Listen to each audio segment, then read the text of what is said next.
Hello and welcome to the show. Before we begin, apologies because of the noise in the background, and let's get straight down to business. Yesterday, we started looking at how to I can't remember the larger question. I think it was something like how to build and how to empower a sales team. And so I decided to split the question up into two. And so yesterday we handled the how do you build a sales team part. Now, for those of you who are listening to this episode, to this podcast for the first time, what we dealt with yesterday was to show how if you want to build the perfect sales team, first off, you have to engage intentionally and deliberately with your own customer. And I mean you, the founder of the business, the CEO of the business, the proprietress, the headmaster, the head chef, the whatever business it is that you do. You have to engage relentlessly with your customer because you're trying to figure out a couple of things. You're trying to figure out who your ideal customer is, how do they like to be spoken to, where do you find them in the real world or online. Let's see what else, all those sorts of things. Because when you figure out all these things, this is going to serve as the foundation, is going to serve as the kernel that you're going to use to train the future salespeople that you bring on board. So, number one of building a sales team is to make sure that you have done the job yourself so that you have all the information, the data, the material, the resources, the philosophy, the outlook, the whatever, to train your people to say that, look, boys and girls, if you're going to sell for this bakery, if you're going to sell for this kitchen, if you're going to sell my catfish, if you're going to look for parents to bring their children to this school, if you're going to sell my solar panels, if you're going to sell my paint supplies, whatever it is, this is how we're going to go about it. These are the ideal clients that we're looking for. This is how we're going to look for them in the real world or online. This is how we start conversations with them. These are the communication channels that work the best, whether it's email or social media or whatever. So once you have all this information, you sit down with people, you tell them exactly what it is that they need to do. Then you can send them into the world and say, go forth and sell on my behalf. So that is stage one of putting together the perfect sales team. Oh, and then the second part of that conversation was that you need to hire correctly to begin with, because lots of people, especially in this part of the world in Nigeria, we have a thing for university graduates, qualifications, and those sorts of things. But when it comes to sales and business development, it's not as if those things are unimportant, but we should be looking at people that have what's the word, the right attitude, the right frame of mind, people who are self-starters, who are motivated, sorry, excuse me, optimistic folk. Those are the sorts of things we should be looking for, because it is easy to train for the technical aspect. So now let's go back to the example that I started with. Let's say, excuse me, you're the head chef. If you find the person who graduated from Unilag Culinary School or some fancy French academy or whatever, and then you want this person to now work in your establishment, and you're hoping that this person is going to be able to bring in customers for you, but this person is poorly motivated. This person only wants to collect salary. To get the person to come to work on time is wahala. It's like you're pulling teeth. The person doesn't care about customers so long as they can prepare the fancy garnishing and gourmet whatever. Then this person might be highly useful. So excuse me, recovering from my sore throat and all that. Yeah, so this person might be very, very useful in the kitchen, but then when it comes to customer relations and bringing people on board, getting new clients, this person is going to be totally useless. But then you can find somebody who graduated from University of Ibadan or University of Jos. Maybe the person didn't even go to university at all, but the person has the right frame of mind. The person is teachable, the person is adaptable, the person is motivated. And let's say the person is a decent cook. You can hire someone like that, and over time, you can brush up the person's cooking skills and the person's technique. You can groom the person. You can say, oh boy, look, when you're coming here, don't dress like this now. Wear a proper white shirt. And then you tell the person that, look, when we're trying to do filet mignon, this is how we fillet the mignon. And if we're trying to do a gastro, you cooks, you chefs, you know how you, all those your fancy words. If we're going to cook escargot, this is how we escar the cargo, and you train him on all the fancy stuff, or you train her on the fancy stuff. So it is easier to hire someone with the right attitude and then clean the person up when it comes to technical requirements and also on the sales end as well. So that when you unleash this person in your restaurant, customer service skills will be on point. If you guys are doing marketing drive, the drive is there, the everything is there. So it's easier to hire for people with the right disposition first and then train them up on technical skills and knowledge and technical skills later. But of course, remember, whenever I say this on the podcast, I give a caveat that this thing, like we're talking about things from a sales and business development perspective, there are some disciplines that are highly technical. So this, I doubt this would apply when it comes to medical and when it comes to engineering. When it comes to engineering, you want the bridge to last 100 years. You don't want to build the bridge today and then the bridge will collapse. So I guess whether the engineer has good customer facing skills, customer interfacing skills, and all of that is besides the point. The same thing with medicine, a surgeon. If the person is the best brain surgeon in the world, but the person has the personality of a wet blanket, it doesn't matter. As in, he's the best brain surgeon, he's the best brain surgeon. You will get him to work in your hospital. So, yeah, that was part one.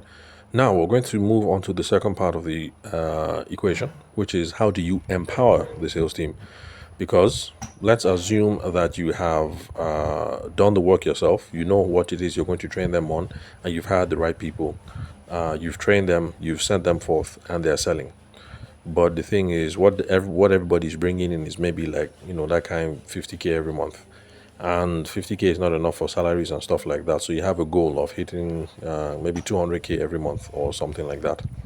So the question now becomes, how do you empower the sales team so that they can go forth and yield good fruit and bring in plenty results, plenty upon plenty upon plenty?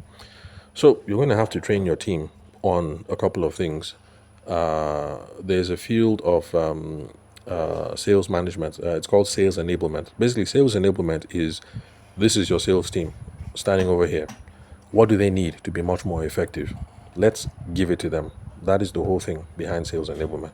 So, sales enablement, empowering your sales team, involves training them up on frameworks and process training. Now, in the beginning, when you were setting up your kitchen, your idea, was good to train them, and you guys have gotten the ball rolling. So now this might be the time where you get in someone like me, who is a specialist on some of these sorts of things, so they can train up your staff. So we now need to take it beyond all the early things that you discovered when trying to sell your cookery, your catfish, your cassava, your welding services, whatever it is that you do. So you're going to have to train people up on that. So expose them to selling frameworks and the selling processes, because unfortunately, for those of you who are CEO founders who start the business, when you're first selling, you're going to be using plenty of idea. You're going to be freestyling, but idea doesn't work all the time. Idea is limited. So you need to expose people to frameworks and processes so that they know that selling is not just an art, it's a discipline. There are principles involved. You need to do one, two, three, four, five things in order to make closing the deal a lot easier. So training on frameworks and processes. If this is your first time listening to the show, don't worry, don't run anywhere. I got you guys covered. We have over 840 episodes on the podcast so far, and there's loads of stuff here about selling frameworks, selling processes. So don't worry, I got you. You're covered. So just remain right here and keep coming back for future episodes. When you're done, scroll back previous episodes. There's a whole lot that you can binge on. Then, product knowledge training is really, really important. It's also part of sales enablement, because you have lots of people going out trying to sell your stuff and they have absolutely no idea what they're selling. So, back to the kitchen example. If you have the finest restaurant in Abuja or in Lagos or wherever it is, and you serve premium escargot, it doesn't help if the person who is selling the stuff doesn't know how you escar the go, or who doesn't know what an escargot is, or who doesn't. Oh, by the way, if I'm correct, I think escargot is just French, fancy French word for snail. Snail that we've been eating here for generations. But you take it, you garnish it, you throw in some fancy vegetables, and then you say escargot, and then instead of charging I don't know, maybe 1.5 or 2.5 per snail. You now charge 20K per snail because it's escargot. So you need to train your people on product knowledge. The person needs to know This is escargot, this is filet mignon, this is blah blah blah. This is how it's done. This is what makes it different. This is what makes it unique. Once in a while you call everybody, you train them on flavor profiles and blah blah blah. Because one day, an idiot like me is going to walk into your restaurant and say, "Ha, this is snail now. Now why would I come and pay one snail, 25K, 30K?" For something that, if we go to the market and, wifey buys it and she prepares it and we average out the cost, maybe we'll be paying, maybe a few hundred per snail or something like that. Oh, by the way, I haven't followed my wife to buy snail in a while. So for those of you who eat snail, if the numbers I'm calling doesn't add up, then, it's obvious why, because we haven't gone to buy snail in a while, because I guess it will be more expensive now. So eventually, an idiot like me walks into the restaurant and says, 20K, this thing is not worth 20K. Your person needs to be able to speak convincingly about why, the escargot is escargoting. So it's only someone who knows those sorts of things that can handle a convincing sales conversation. So obviously, if you have someone like me, even though I'm a sales specialist and I'm very good at handling sales conversations one on one, because I know nothing about escargot and I know nothing about filet mignon and I know nothing about all that fancy food. If you take me and drop me in your restaurant today, verily, verily, I tell you, your business will crash because I know nothing about the product. So, product knowledge training, absolutely important. Then, there's also some technology that we need to provide people with. Technology doesn't have to be fancy. If your boys and girls, your associates, your whoever it is that's selling on your behalf, if they're going out and having conversations with people and then they come back and they sit down and say, "Oh, that was a good day," and then tomorrow they go out and they're trying to use their brain to figure out who am I going to see, who am I going to talk to, and you're going to run into a bunch of problems. So sometimes technology can be as simple as pen and paper. If you insist that, look, everybody, as you're leaving this office today, as you're leaving the restaurant, take with you a pencil and a jotter. When you're talking to someone, write down their name, write down their phone number, write down their email address, write down the kind of things you spoke about, blah, blah, blah, put the date there. So that tomorrow, when you wake up and it's time to go out and follow up on people, you can look at your notes and know which part of town you're heading to. That last week, I spoke to this person, so today, let me talk to this person. So something even as simple as pen and paper, that's it's not digital. Even that technology, good enough. So pen, paper, files, tablets, phones, CRM, these things can get fancy and fancy and fancy, but we do have to imbibe some sort of technology training to so excuse me, to make our staff and our sales associates really to make them efficient to really to sell on our behalf.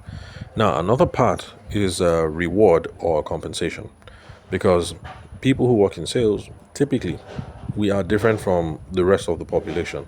Now the rest of the population is happy to get a fixed salary. So my salary is 150K every single month. I'm getting 150K. For people who like to go into sales, the things that juice them up is the idea that maybe 150K is my base, but if I hustle die, I can take home 300K this month. And next month, if I hustle, if I triple my effort, I might be able to take home 450K. So those kind of things, they juice up salespeople.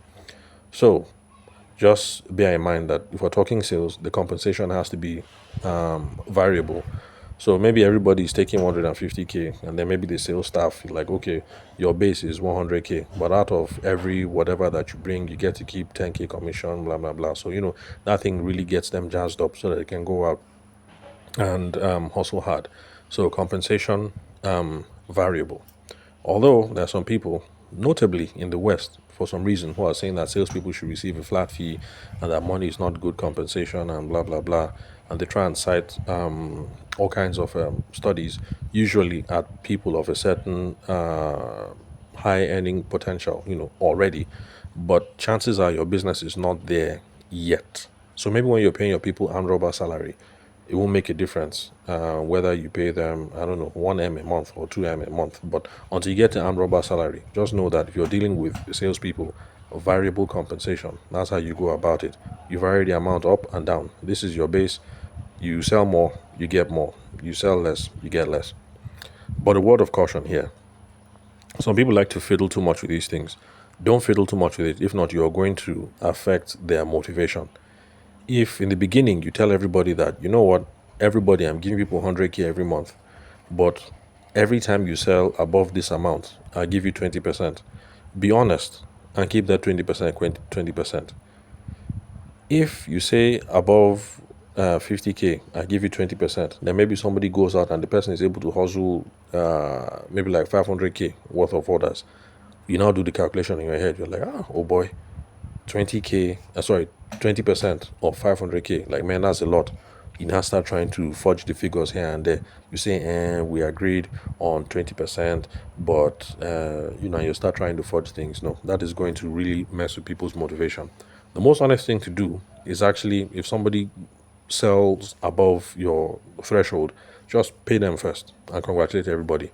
Later on, you guys can have family meeting and say, hey, you know what, guys, in the beginning, I know I said 20% too, but let me not lie. As that deal came in and we paid 20% to all of you, this is how it affected the cash flow and everything. And it made it really rough to run the business last month. So I beg, guys, no vex, but I paid you guys for last month, but for this month, I beg that 20%, I don't think I can do that 20% anymore. Let's try out 12%. Let's see how it works. So don't be fiddling too much on the compensation. But if you must fiddle with the compensation, make sure you've paid them the backlog first before you start changing stuff. Or else you find people highly demotivated. I know about this, okay, well, not firsthand, because as a car salesman in Abuja, I didn't know that some of these establishments in Abuja actually have, what's it called, salesmen on staff. Like this Chinese Jeep manufacturer, the one that has the G logo. What's it called again? The logo is like a letter G. I can't remember. Their office is on. It's not far from Sandralia Hotel in like Area 8, close to the cathedral. Around that side. For you Abuja folks, you should know the company that I'm talking about.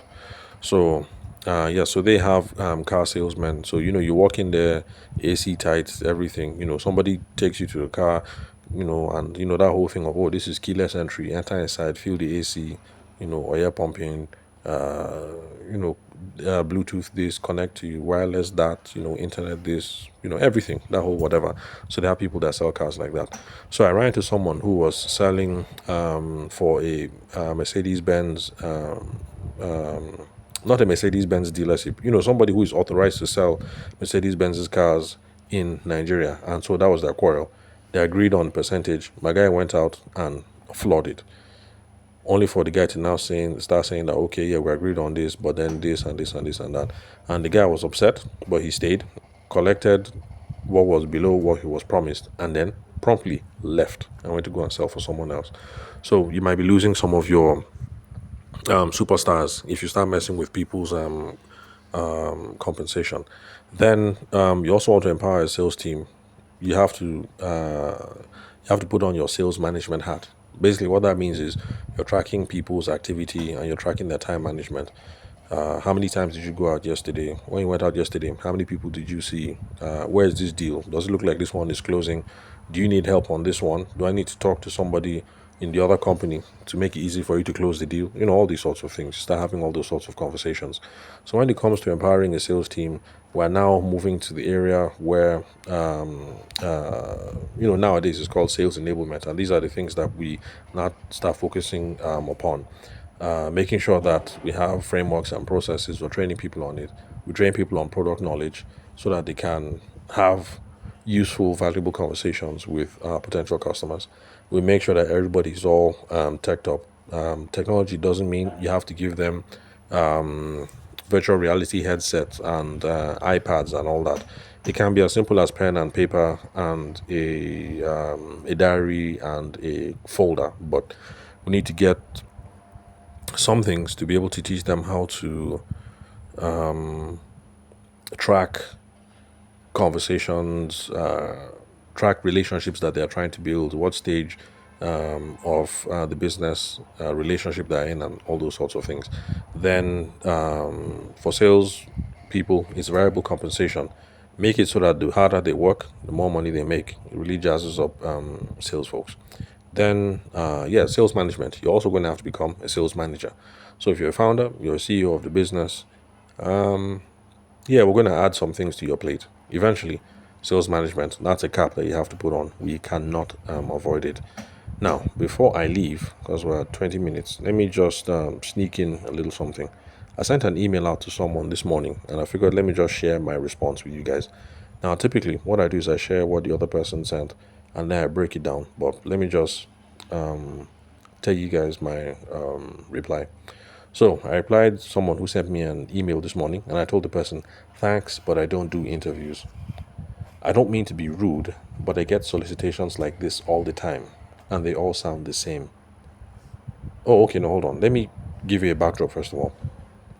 Now, of course, you know that the podcast is growing. A bunch of you are discovering this thing on Spotify, other players, and I'm really thankful for the growth that the podcast is getting. But then there are people who are trying to get on podcast interviews and things like that. So I keep receiving messages of people trying to pitch for themselves to come on the show, or to pitch their orga, the head of the business, to come on the show. And I'm really it's flattering. It's nice that I'm finally getting that kind of response. So this fellow sent me a long email, as in really long, but I read everything because I'm trying to be polite. Then basically saying, this is my Oga, this is what my Oga does. He will be a great guest on your show. So that's the context. This was me replying. So I told the fellow, thanks, but I don't do reviews. I don't mean to be rude, but I get solicitations like this all the time, and they all sound the same. By the way, it is true. They all sound the same. So you people go and hear something on the internet about how do this template and get this results, something. So please stop following these template people, because the thing is, the rest of the world is following that template as well. So your message comes in and your message sounds like everybody else. So stop following all these template gurus. So, I don't mean to be rude. I get solicitations like this all the time. They all sound the same. And then I advised the guy. I said, look, take time out and listen to an episode or two from the prospect that you're trying to put your organ on. I told him, if it's too much wahala to listen, then listen to it at times 2 speed. That way you don't have to spend too much time. If you're listening at 2x and you listen to 3 minutes of a podcast, you've listened to 6 minutes. If you're listening at 2x and you listen to 5 minutes, you've gotten 2 minutes. But if you do that, you're going to be able to quickly figure out whether this podcast is really good for your orga or not. And then you can now make a convincing pitch about how your orga or your madam would be a good guest on the show. And also advise the guy that it's also going to save you the hassle of emailing people for podcast interviews when there is no fit. Because when you do these sorts of things, when you don't properly research someone before prospecting, and that's the reason why I'm sharing this thing, you are just wasting your time. WhatsApp, email, LinkedIn, in messages, these things are fantastic because with them we can send messages out to hundreds of people at a time. But there is no point in sending hundreds and thousands of messages if it is going to be ignored by 99.999% of the people who reach them. I prefer that with simple copy and paste, you can personalize a couple. You can send out maybe 10 or 20 every day or every week, but at least the response rate goes up. I mean, it doesn't profit you to send 100 or 1,000 and 99.99% of people ignore. How about you do research, make sure that it's tailored, you send it out to 10 people, and then maybe 2 people respond. Excuse me. So you keep doing it that way. And basically, I'm just saying, focus on quality and efficiency. Don't focus on the numbers. Focus on being effective. Let me put it that way. So it's not just for me, because I'm a podcaster. You're trying to grow your business. You're reaching out to other people. In trying to grow your business, just spend small time. 2 minutes, 3 minutes. Look at the person's LinkedIn page. Look at the person's Instagram. Check the person's website. You'll be able to know, like, oh, okay, this is a good fit. Let me shoot my shot. Let me see if this person will become a customer. Just do small research. Don't just get people's names and numbers from wherever, and then just start blasting out these messages. So I keep saying it again because I have a thing for salespeople, because I'm a salesperson. I read all these things and then I delete. But if you don't believe me, for those of you who are in relationships, when at the end of the day, when your husband is on his phone, check his phone and see. When your wife is on her phone, check her phone and see. You see that your husband, your wife, they're not salespeople. Anything that comes in is spam, block, delete, immediate, or ignore. And this thing is hurting your deliverability. This is the reason why some of you are being blocked from LinkedIn.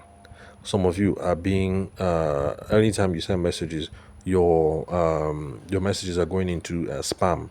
These are the reasons why, because of all these unhelpful sales tactics that you guys are doing.